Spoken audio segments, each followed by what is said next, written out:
Is Noid back there somewhere? Noid? Noid? Polo. Noid? I just saw him. Hey, come up here. Is Screw back there? Did Screw show up this? Yeah, Screw's outside. Is Screw here? Anybody who's contributed like thousands of dollars every year for the last 10 years to make this possible should be up here.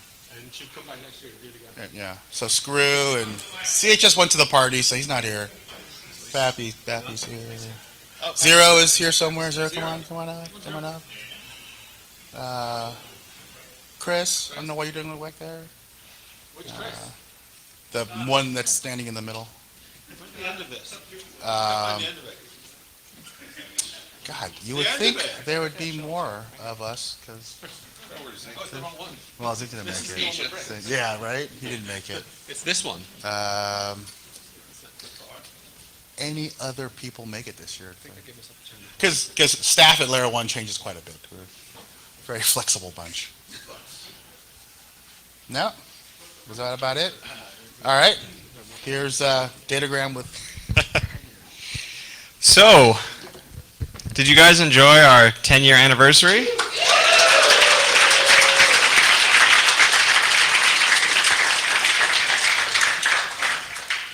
I know for myself and a lot of the other people on staff that as 10 years, and I've been to 9 out of 10 layer ones, or I guess 8 out of 9 layer ones technically. And more on that later. I really wanted to try and do something we haven't done before for this year in a number of things. We always have the contest, but I think this year we really brought a lot of new stuff to the contests. So the first thing I wanted to talk about was the CubeX launch. So where's Arco? Arco? So how many of you saw the CubeX launch? What do you mean? Oh, come on. So Arco has a bunch of pictures to show you and talk about how to make big. So that's not a thumbnail. That's like literally the resolution of CubeX. But we all take it for granted, right? Like Wi-Fi, you can send data, a lot of data really quickly. But all the images that were sent down on Saturday were all at 300 baud. And we're talking like 320 by 240 resolution. But CubeX finally broke, like the Habix team, we've been trying to go above 100,000 feet. We finally broke 100,000 feet. We did 150,000 feet.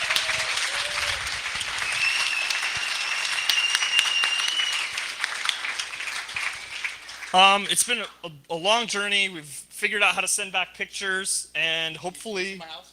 no, somewhere maybe. I don't see your house. It was a lot of clouds, but we got beautiful pictures as it was flying up there. We didn't have to recover it. It's now somewhere in the Pacific Ocean. If you find it, I'll give you money. Good luck. Yeah, someone send ArcLight out.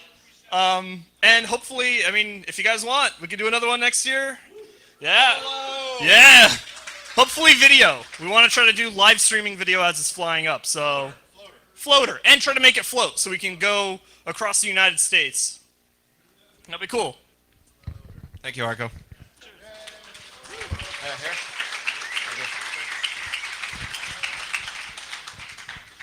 I guess we can't give him shit for playing Kerbal all day anymore. The next contest that we'll just talk about quick because it's hard to explain was deobfuscation. How many of you had the pleasure of seeing our code? Yeah? Did you guys like it? Yeah? So this is the first contest that every single participant has told me to go fuck myself. So that just makes me very happy. I feel like if we don't get that response, then we're not doing it right. It's not just me, it's all the rest of the MFPs. John, Stan, where's Stan? Stan's back in the back. But we all wrote really hideous code in all the worst possible languages we can find, including like 1970s medical programming languages, which I'm told are still in use. I'm sorry for any of you who have to work in that field. We did some in Forth, some in pure assembly, everything under the sun. The winner, Bankstar, if there was a reference for Bankstar, we would make a whole goddamn contest on it. but unfortunately it's too ugly and nobody wanted to document it. Also, in that language, comments are strictly not allowed. So, it should give you some idea of that. But the winning team was Mosey, which is a Cal Poly Pomona student team. If you guys want to stand up and say hi. Yeah? Yeah.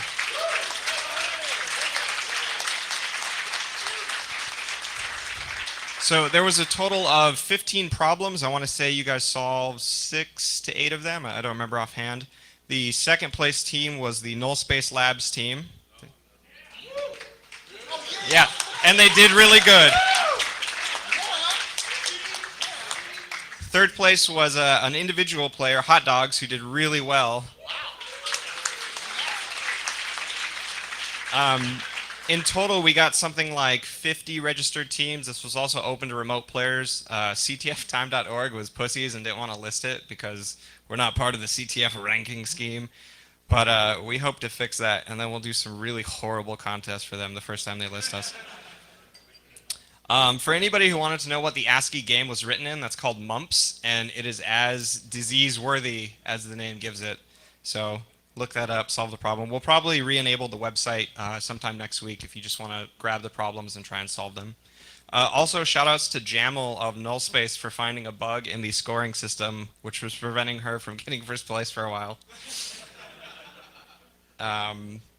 Anything you want to say about Diab?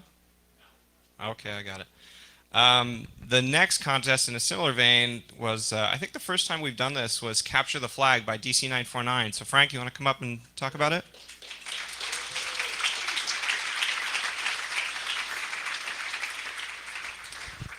So I kept bothering Frank for a write-up about CTF, and I kept saying, hey Frank, I need the write-up. I'm going to ghostwrite it if you don't give it to me. We ended up posting Frank's verbatim thing in the programs. And if you're offended, I really don't care because it's really funny. So I'll let Frank talk. Yeah. Cool, thanks. Okay, where's the full screen on this sucker? Bet you got, no, not that. Ah, fuck it, I'm just gonna hit space. Ah, it didn't work. There we go. Okay, so here's the idea behind this CTF. Like, modern CTF is really hard. You know, it's not for bad reason, but it's just like, there's a lot of really hard exploits. It's mostly focused on reverse engineering, and it has a tendency to just turn into kind of a macho fest about who can do the most ridiculous exploit ever. And it's like, it's not that bad, but I mean, it kind of gets boring after a while because it winds up being a 1% thing, and there winds up being no fucking hacking. So where's the fucking hacking? So I'm not saying they're not hackers because they're just focusing on this one, because it's very obvious that they are. Most of the people who wind up going to these things are fucking military contractors. I mean, shit. I know this is there's like higher. Yeah, it's fucking weird. I guess so. Let me let go of you a little bit, buddy. So apparently this causes resonance. That's interesting. This doesn't. All right, whatever. But yeah, a lot of the CTF games these days also have this really kind of weird gentleman's agreement. It's like, don't hack the other players, don't hack the scoreboard, don't tell hackers not to hack. That's fucking stupid. So strategic hacking is really fucking badass, and I love it, and it's really fun. But like, because Qualls kind of protects the actual CTF from, you know, all the plebes that don't know what the fuck they're doing, it kind of winds up being that only like the 1% of all the fucking ridiculous crazy hackers out there wind up getting, you know, the fun shit, which is basically the strategic hacking. And I just kind of say fuck that. That's kind of silly. I hate that. So that's why I basically designed this puzzle. You know, a lot of the puzzles were simple. I mean, Onage 200 was fucking root Tor. The hint was, hey, there's a con in San Diego. If you know anything about that, you know it's all based on that fucking password. So a lot of the harder puzzles were designed to be harder to acquire. So it was scaled. It was scaled up. Like one of the like trivia. I'm doing it again. I'm sorry. So I mean, one of the trivia 100 ones was really easy. I mean, they're blank are rights. Yeah, exactly. There you go. You just scored 100 points. So yeah, but there are also harder things. Like Unpack Me 500 was a thing called RDG Tejon Cryptor, which is something that a bunch of people on the underground use. And it's got a bunch of hilarious shit in it, but it still sucks enough to be usable for the competition. So you were, if anybody was able to get that, unfortunately if they didn't, they would have gotten, you know, the name of it. But Skid Row basically existed to be hacked. Like, one of my favorite parts of doing this was if you made a 404, I set it up so that there was a 404 page that basically anytime you hit it, and there were a lot of ways to hit it, like giving a wrong answer would make you hit the 404 page. So what would wind up happening is if you hit this 404 page, in your HTTP headers would be a special header called X I'm a Dingleberry, and it would just basically tell everybody your password. So usually this isn't that much of an issue unless you're on a switch network, which Skid Row is. And the scoreboard is over HTTP. Also, your session is just a base64 cookie of your username and password. So by design, everybody is a target. So if you want to really win the game, you really have to play dirty by design, or else you won't win.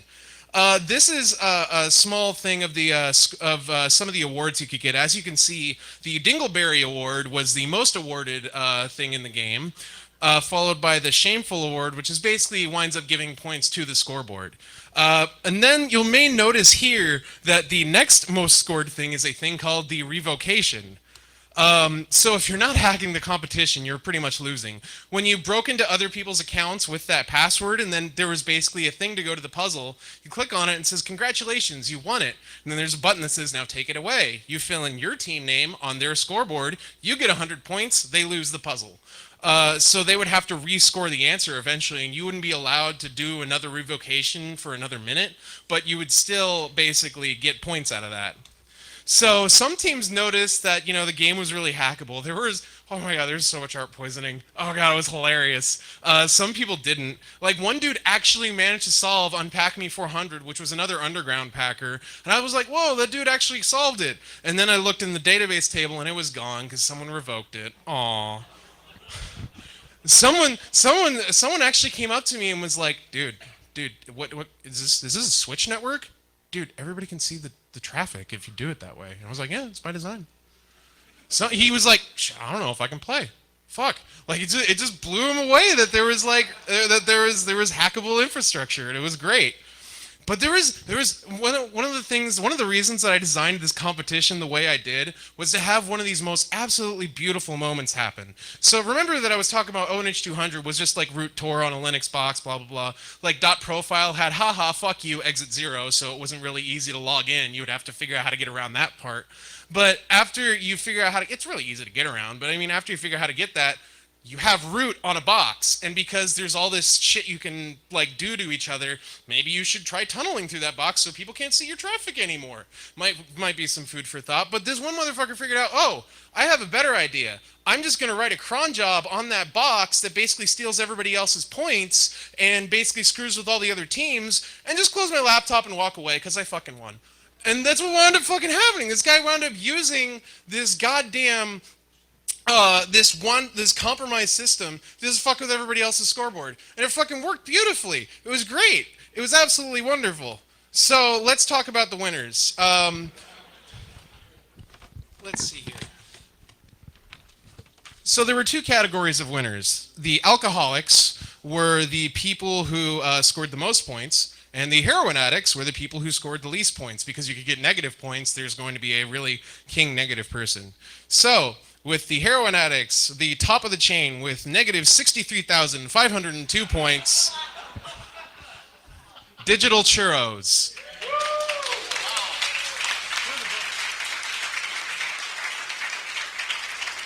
Oh. Come on up, you get a book. I know I said no awards, but there are these books apparently, so come up and get a book. Yeah, keep on going. Oh, a book and a shot glass? That sounds like a good prize. Shit. Okay. And the winner of the Skid Row CTF with 76,328 points, the Skid Row scoreboard.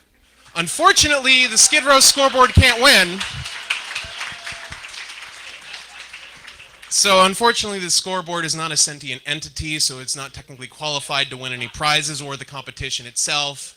So in second place with 25,958 points, Team Vand,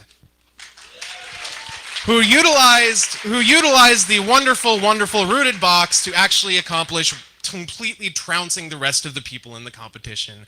It was absolutely beautiful. So congratulations, Team Vand, who also wants to give a small plug to Open CTF, which is an inheritance from us. If you'd like to give a small shout out, yeah. We're running Open CTF this year. Everyone's invited in. It's playable by anybody.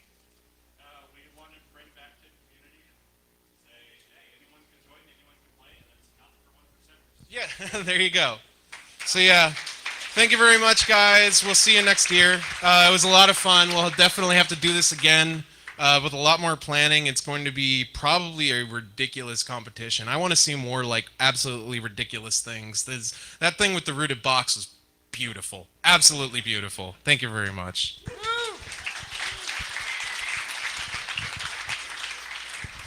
I forgot to mention, Diop, first and second place, come get a book and a shot glass. You'll need it for the drinking after looking at all that code all weekend. The next contest is the tamper evident contest. So in previous years, the basic premise of the tamper evident contest is that previously we would give you a cardboard or some kind of box or container, and you would have that for 48 hours to open and then completely reseal and do any challenges or secondary boxes or tertiary boxes inside of it. And the goal is to give it back to us looking exactly like how we gave it to you. And that might seem a little easier than it really is. This year, John and I, being big fans of what we have dubbed intelligence sport, it's like lock sport, we did the room. So what the room was a literal hotel room where instead of giving them a box, we gave them access to the room for 30 minutes. Because we're even crazier than that, we gave them instructions to find a man with a briefcase handcuffed to his wrist. Skylar here played the cobbler in this tale of intrigue and mystery. And the cobbler gave them each a burner phone, which is the most drug dealer phone we could possibly find. So guess what this costs? This costs $5, and it has 20 minutes of airtime, and it requires no transaction besides the initial $5 purchase and activation. All of the email addresses for a comeback with a warrant.com. So I'm sure that John and I know I felt it, but when we went to buy these and said, hey, can we buy 10 burner phones that require no money whatsoever and the least amount of airtime possible? This is what we said to the clerks. We were like, we only need it for an hour tomorrow.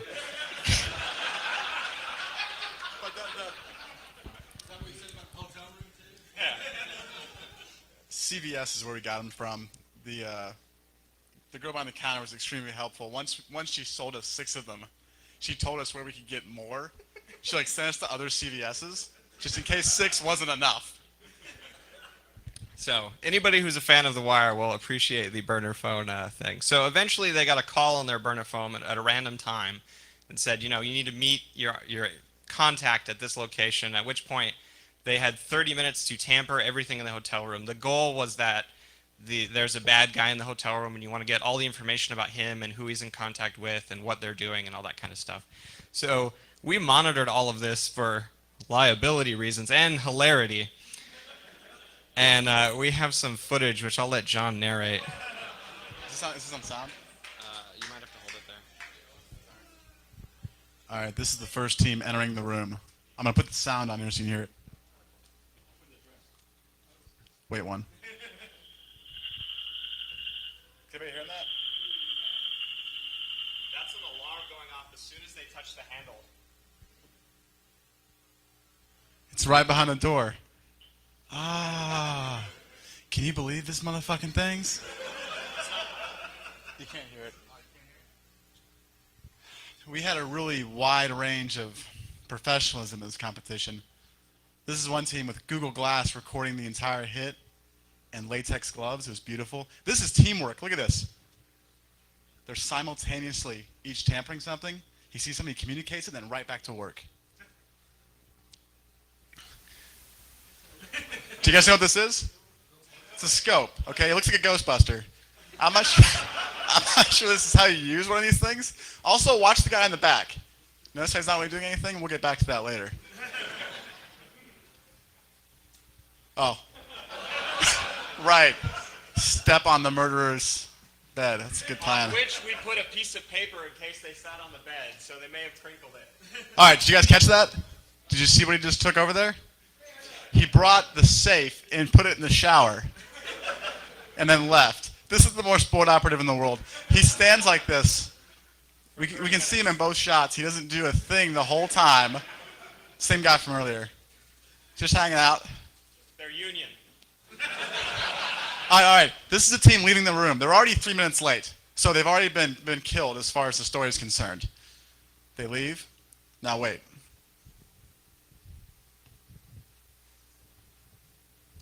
Up. Up. Oh, we're good.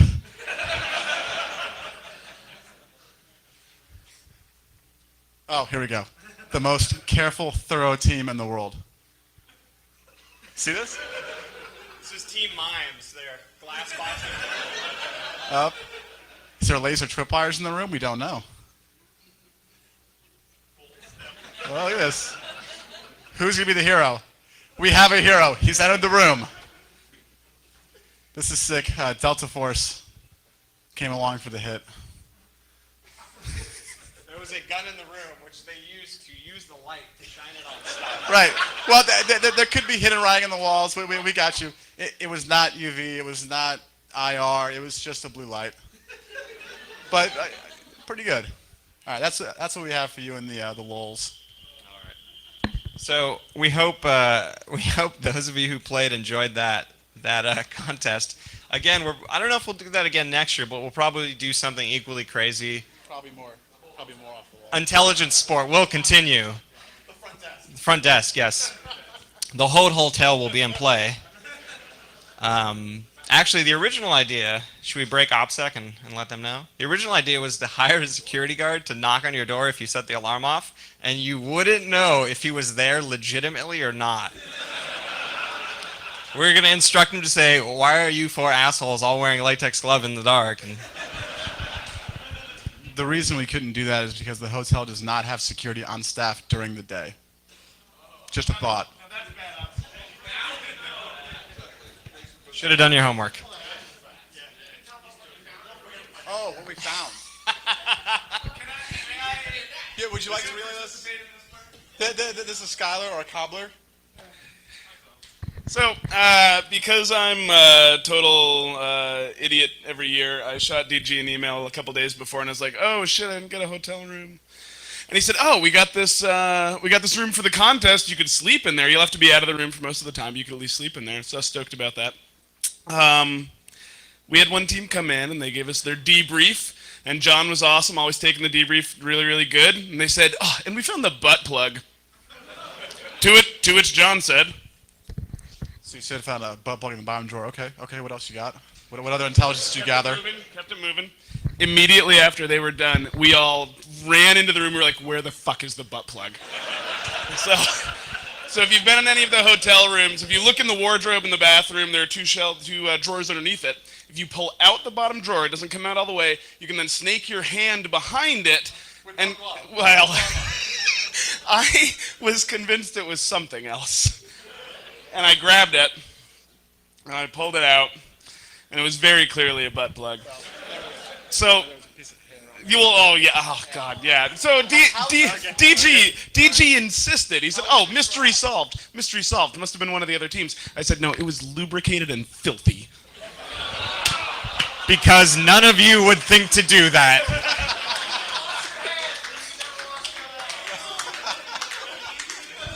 So, that was definitely a moment to remember in the tamper contest. Luckily, we did not involve any video of that one. I still maintain it was probably one of you, but makes for a nice story either way. But, John, would you like to do the scoring? Well, I'm not a moron, so I remember that Dan Tentler and Mr. Bot won.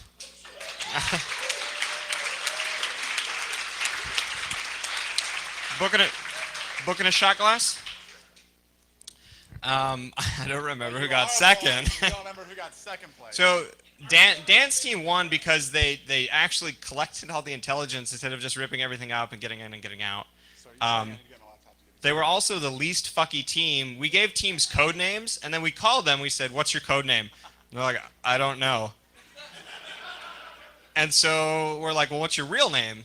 So we had a thing. If we can get real information from the contestants, they would lose points. Because what kind of operative does that?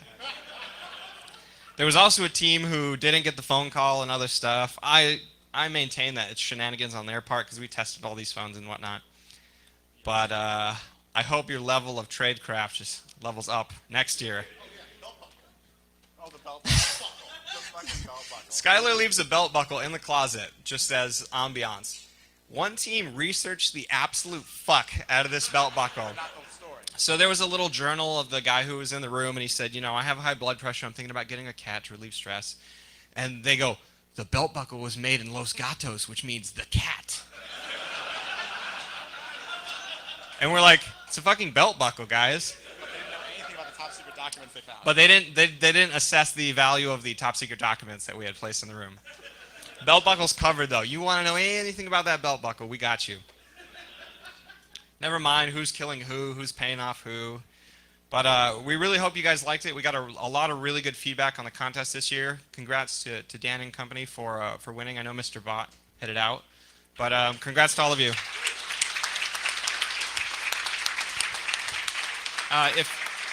If you want to know your full scoring for your team, just send myself or John an email after the conference, and we'd be happy to send you all the points values.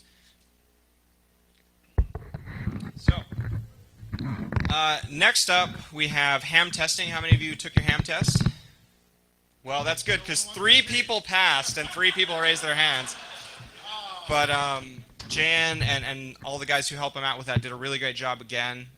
They want to do it again next year, so sign up early if you want to do that so they know what to expect. We also had the lockpicking, hacking, and hardware hacking villages. Did you guys enjoy all of those?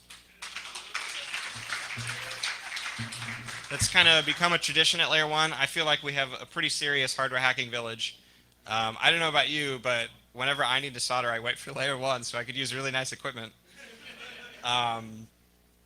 So I'm going to let Em and Charlie start talking. We got a 10-year anniversary slideshow, the last 10 years of LayerOne, so enjoy some of the photos. There's lots of funnies, lots of drunk, passed out people. But I'll let you guys take over. So yeah, thank you. This is the long-awaited completed badge. Yeah. I'll turn it on. It's pretty fun.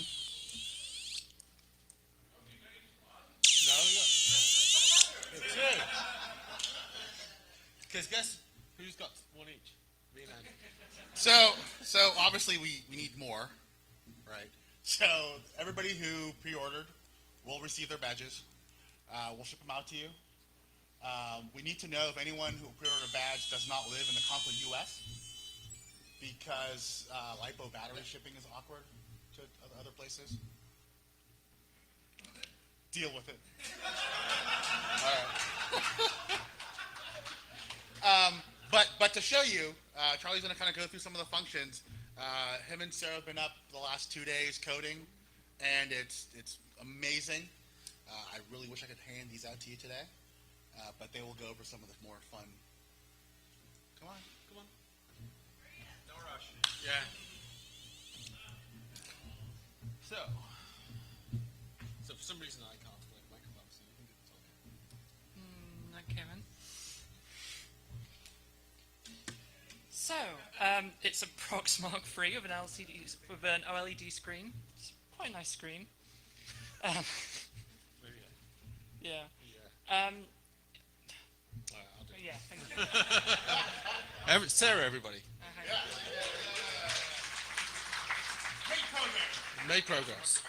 So Sarah actually made me do this badge in Linux, so thank you for that. So we actually made a VM on Monday, Friday night. It was 9.5 gigabytes, and I started uploading as we left our house with a full car full of components to solder onto boards. I uploaded it, and then I came here after working probably 48 hours and decided to download it at LayerOne overnight on the wireless, which turned out to be kind of a bad idea. I think I got 100 bytes in about 8 hours, so it's kind of fun. But anyway, So we have a full VM of it with all the development environment. The one on the right. You want to see that again? I don't mind. I put it in there. I'm going the wrong way. I'm just pushing buttons. Whoa. Clearly, I've had enough. There you go. BG circa 2005.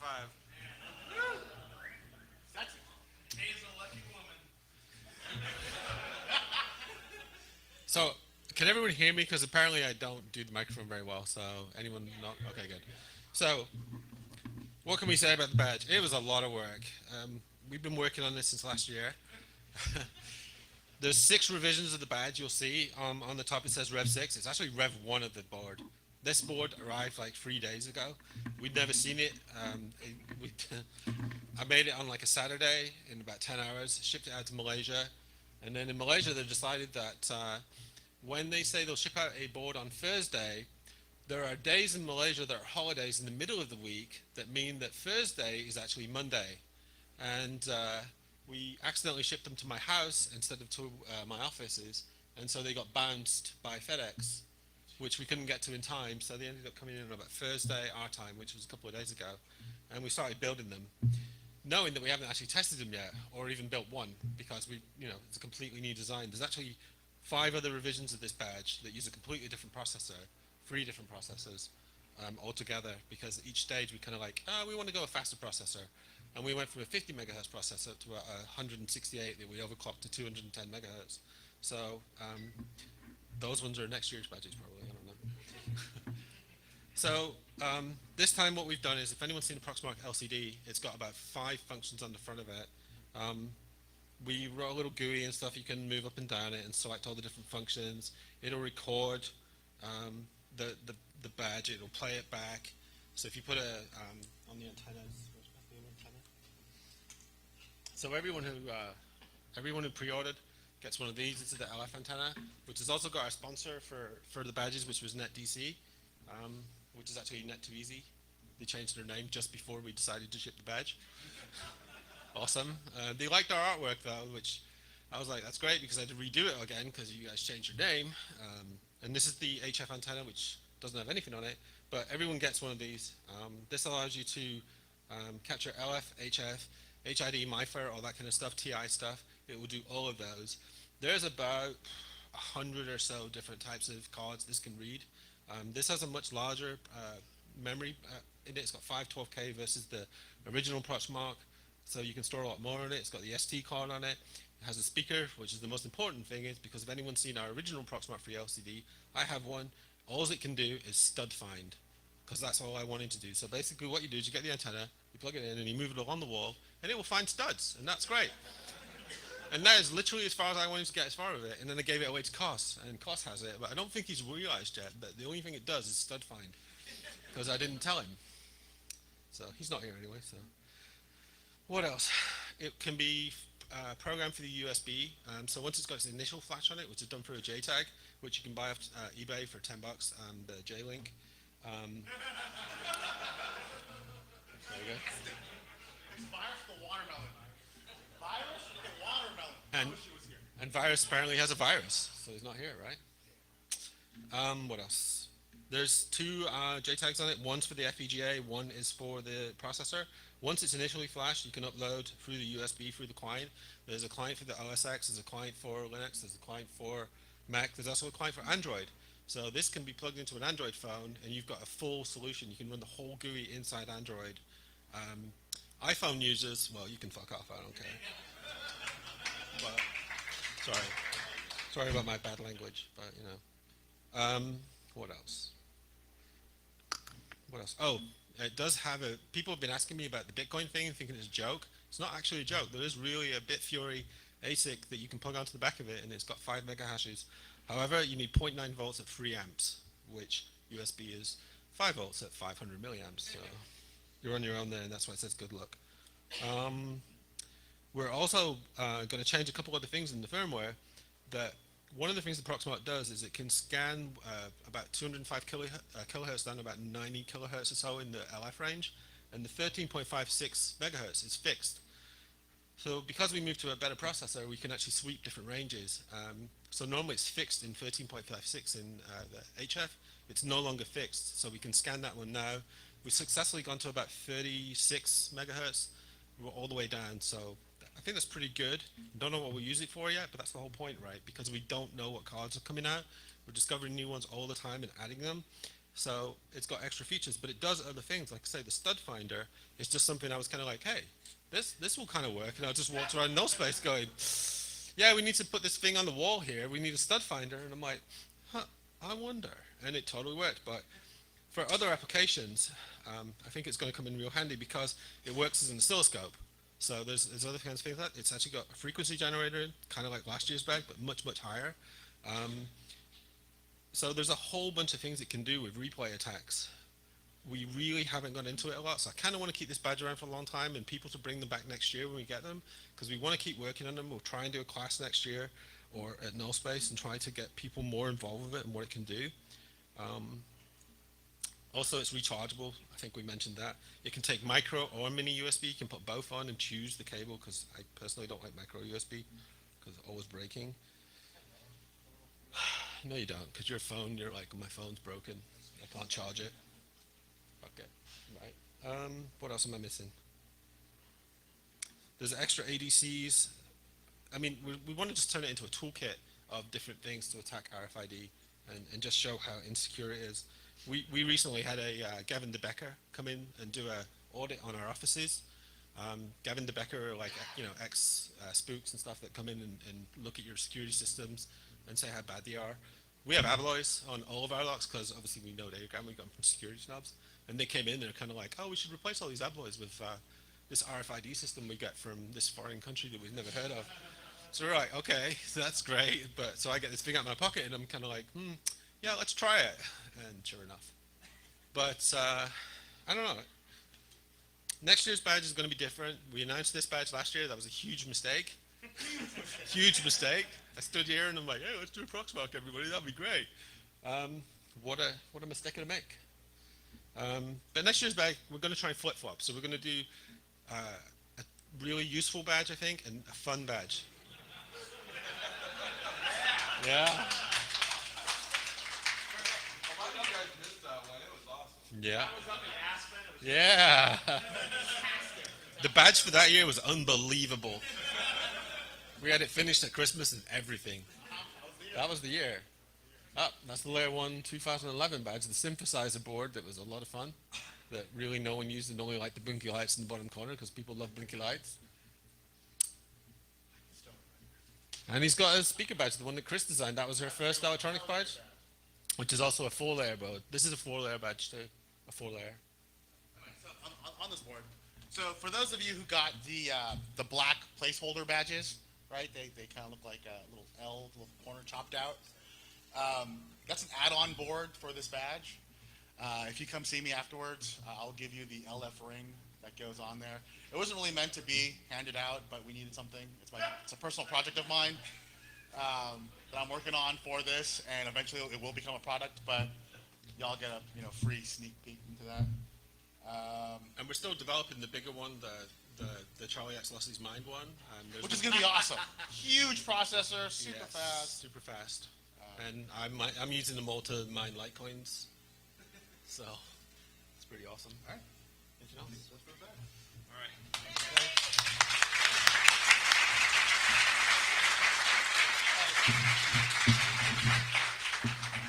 Just want to say, and thanks to Sarah again, who turned up at the last minute and decided to code all night with me. So I sat on my laptop and typed things and told her what to type through Google Talk. She pasted it into Linux, compiled it, and uploaded it into the badge. Teamwork. Actually, thanks to everybody who helped solder and build the boards for the last 3-4 days. A lot of people came in last minute to help. There were so many people, but there you go. They're on the badge. Oh, actually, yeah, you guys are on the badge. You're on the little scroll that has a little thank you scroll. You're on there, so that's good. We got you. Worth it, right? Worth it? Totally worthwhile, right? 12 hours soldering. Name of the badge. Yeah. There's also a customer Easter eggs. Okay. So Do you dare announce our fun badge next year? Hell no. Okay. Let's Well, I know what it is, and I think it'll be really fun. Okay. I think it'll be. We'll announce it. We'll announce it. Okay, go ahead. I mean, like, how do you guys feel about this? Having the actual badge that does something that's kind of a little bit more expensive versus a purely fun badge. What would you rather we stick to? So we know the problem with this badge is that there's no way you're going to build it at LayerOne. Yes. Because we didn't manage to build it. And we have a pick and place. We have 2 pick and places, and my house was converted into a sweatshop that we still have to go home and tidy up and finish. But yeah, what do you think about the fun badge versus the hacker badge? What would you like to do? I thought you were going to build Hold on. a game Okay. hacker badge. So Flying badge okay. So Blinky lights. with blinky lights. so what? So Yeah. what, yeah. Flying badge. So what we're thinking of is building a mini quadcopter. Flying badge. Okay. Yeah, exactly. Flying badge, people. Flying badge. Woo! Yeah. Okay. So we're actually thinking of building a mini quadcopter. That's gonna be terrifying. It's going to be awesome because so the Blinky Ball, right? Everybody's seen the Blinky Ball. The Blinky Ball has a Wi-Fi attack and Bluetooth and stuff in it. So will the quadcopter, maybe. So maybe a flying RFID. I don't know. Let's go. Okay. Okay, now it's just getting silly. So, I hope you guys like the 10-year slideshow. What do you think? Lots of memories? You know, we couldn't do this conference without all the staff, all the volunteers, especially all the sponsors who help fund the dinner that we had last night along with the party. Did you guys enjoy that?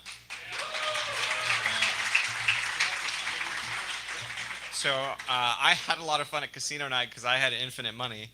That's why I kept showing up with big handfuls of black chips, but that's another story. But we really want to thank all of our sponsors. In our platinum sponsors, we have Advanced Systems Group, PrevoT, and NetDC, as well as Null Space Labs. Big round of applause for them.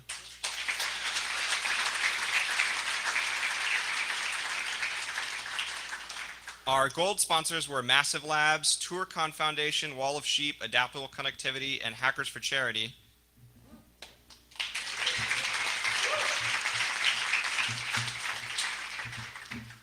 And our silver sponsors were Hacker Stickers, InfoSec News, No Starch Press, and LockWiki. That always makes me laugh, sorry.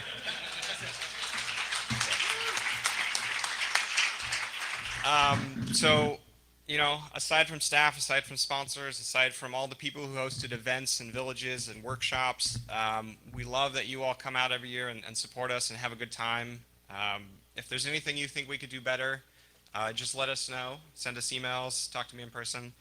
After this, we all hope you join us at the 23B shop party. So if you Google 23B shop, I'm sure you could figure out directions. It's like a contest. You have to figure out how to get there. But it's going to be a nice big barbecue at the 23B Hackerspace, which is a lot of fun in and of itself. Doubly so with pounds upon pounds of smoked meat. Is that it? You can come to my house and help me finish the badge. Or you can go to Charlie's house and help finish the badges. But do you guys have anything else? No? Next year's venue will probably be back here because we're having a blast at it every You year. guys like it?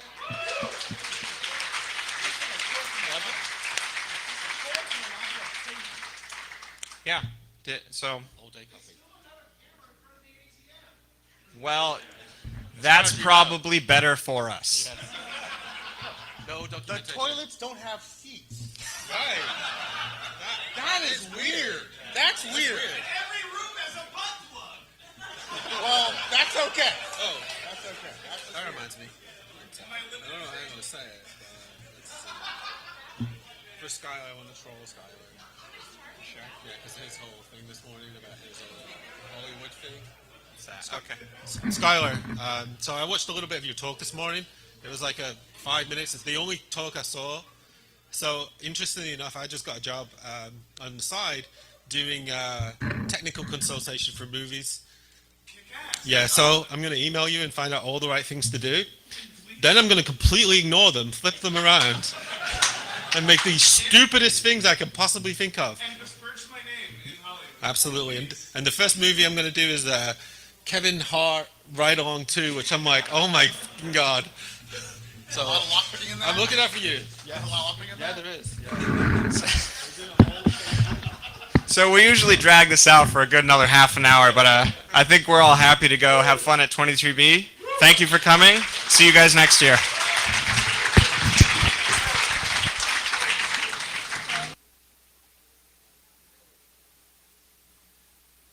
Yeah, last call for LayerOne t-shirts out at the pre-reg desk. And everybody who prepaid for a built badge, double check your email address at the reg desk. Just to make sure. Actually, Double check. my email address is on the badge just in case. Not, no, it's not. Oh, wow. Check me in. They're like, you're not on here. I'm like,